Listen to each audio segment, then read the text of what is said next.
Right now, the government is working to identify yet another object in the sky. There have now been 3 objects shot down in a week, and there were worries that a 4th might have been spotted in Montana. A U.S. fighter jet working with the North American Aerospace Defense Command also shot down an object over Canada Saturday. It comes just one day after the U.S. took out an object over Alaska.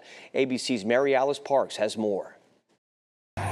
Overnight, another unidentified object shot down over the Yukon in Canada, just a day after a U.S. fighter jet shot down an object off the northern edge of Alaska. These back-to-back mysterious objects raising urgent questions about who owns these aircraft and where they could be from. The object over Canada first detected Friday night, Canadian and U.S. planes scrambling to scope it out. President Biden speaking to Canadian Prime Minister Justin Trudeau, giving the green light for a U.S. F-22 fighter to take the shot. Canadian officials saying the small cylindrical object was flying at approximately 40,000 feet. Trudeau thanking the long-standing partnership that monitors the sky and the sea, writing, "Thank you, NORAD, for keeping the watch over North America." They don't want to be caught off guard again, having a balloon float through sovereign airspace when they didn't know about it. So it may be shoot first, ask questions later. A joint recovery effort now underway. The U.S. military and FBI already working in tough Arctic conditions off the remote coast of Alaska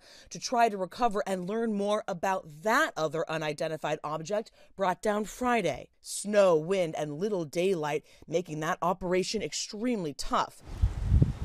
These latest instances coming less than a week after that Chinese spy balloon was shot down in the Atlantic. The White House seemingly much quicker to act this week, citing the fact that the object brought down near Alaska was flying much lower and potentially a threat to civilian aircraft. Alaska Senator Lisa Murkowski, who had blasted the administration for waiting to down that Chinese spy balloon that flew near her state, now praising the Biden team. I think the message was very important today to say any aspect of U.S. sovereign territory that is encroached upon, there's going to be consequences to it.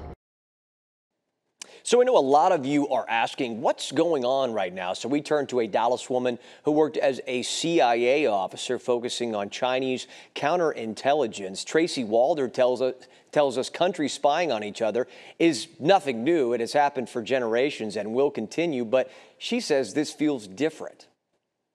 I'm concerned because this seems like a ramping up, right, of activity. I'm not concerned necessarily from, an imminent danger perspective, which is what I think people are thinking about. And we'll keep following this story throughout the day as we learn more. So stay with WFAA for the latest. A full article that will be updated is up right now on WFAA.com.